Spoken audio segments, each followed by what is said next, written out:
is. It's a beautiful day. Absolutely beautiful day. We're here with Doug Rozendaal from the Texas Flying Legends because we're welcoming the Warbirds, right, today? That's correct. Wiscasset. You fly the Warbirds for the Texas Flying Legends. That's correct. Everything but the Zero, I heard, right? Yeah, I fly the Mustang and the Corsair and B-25. How come you can't fly the Zero? What's up with that? I just haven't taken the time to get checked out in it. Oh, that's not what you said earlier. You said somebody would... We're not going there. You're not going there. What's your favorite plane to fly on? Whichever one I'm flying. Yeah, nice. Yep. Nice. How'd you get into flying the Warbirds? I grew up on a farm in Iowa and watched all these, sitting on a farm tractor watching these airplanes fly over, and always had this passion to fly. And started flying when I was in college. And I was coming home from work one day, and there was a DC-3 parked at our local airport. Mm-hmm. And I slammed on the brakes and stopped at the airport. And sure enough, there were the guys that were flying it. Yeah. And they had come to town to establish Federal Express service to our town. Oh, really? Yeah. 1986, you couldn't get an overnight package in our town. And that's when it started. And I met these guys and befriended them. And next thing you know, I was co-piloting a DC-3 hauling boxes at night. Yeah. And then to the Twin Beach, and I continued to fly night freight and run my business in the daytime. And as that progressed, I got less and less interested in flying all night, but I still wanted to fly the old airplanes. So I transitioned from night freight into Warbirds. Been flying the B-25 now for 20 years next year. Right. And keep adding more airplanes and more ratings over the years, and it's just been an incredible career. I had so much fun being able to take these airplanes out and employ them as a tool to tell a story. Yeah, absolutely, right. Every one of these airplanes has just such an incredible story to tell.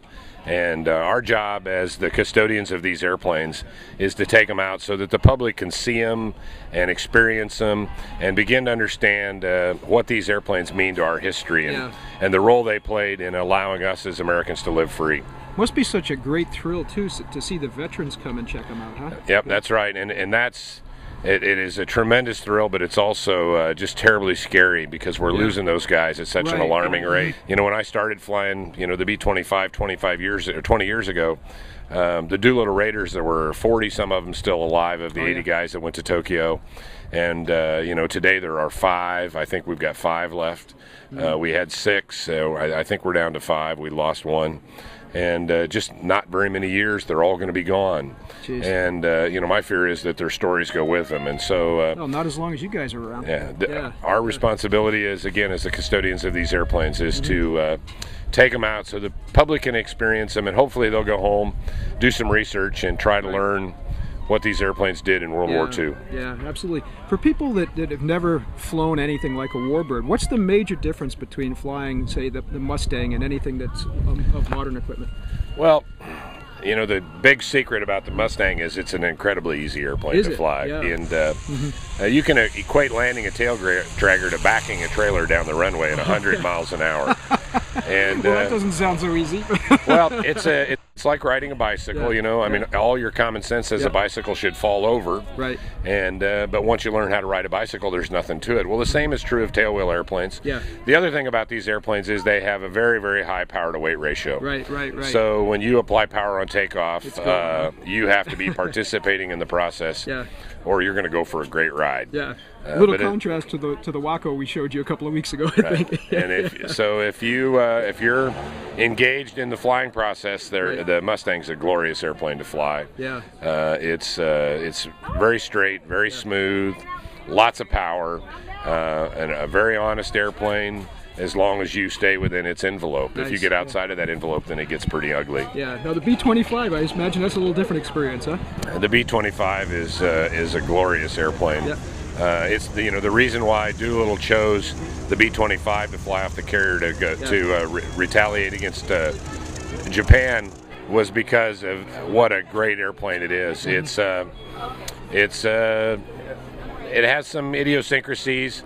None of the World War II airplanes had steerable nose wheels. Oh, yeah, right. And so you steer them with the brakes.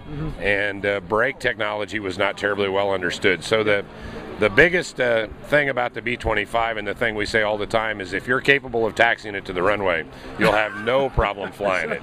There you go. But the taxiing is the difficult part about the B-25. Yeah. Once it's in the air, it's just a glorious airplane to fly.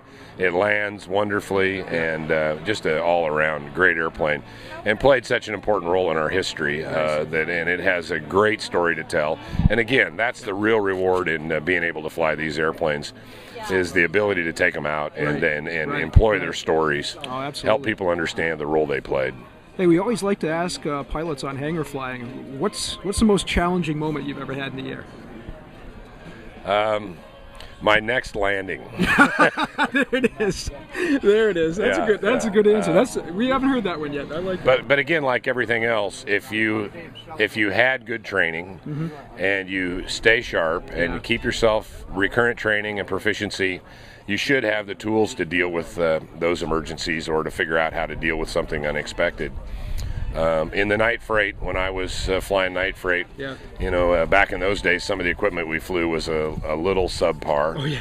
And so I've had the pleasure of bringing several airplanes home on one engine. And yes. And from Iowa, the barnstorming state, right? That's where a lot of that got started, huh? Well, the Midwest was a hotbed of aviation activity in the teens and the 20s. Right. A lot of it happened out there. I'm accustomed to flying over cornfields and hayfields and there you go. All these trees and rocks out here in Maine. I'm not so sure I like flying single-engine airplanes. A little different, huh? It's a little more challenging to find some place to get down in a hurry. The choices are not nearly as good as the flat cornfields and plains of Iowa. We got plenty of water if you can swim. Yeah, but I just love this weather out here. The humidity's low, and it's a nice day, and it's cool. It's just a beautiful day, and the wind's coming up a little bit, so the sailboats will go, and we're really looking forward to getting out over the race course and putting on a little air show for the sailboats. Right, absolutely. Hey, Doug, it's been a pleasure to have you on Hangar Flying. It's my pleasure. And we hope you get to talk to you again. Looking forward to it. Thank you so much. You're most welcome. Thank you.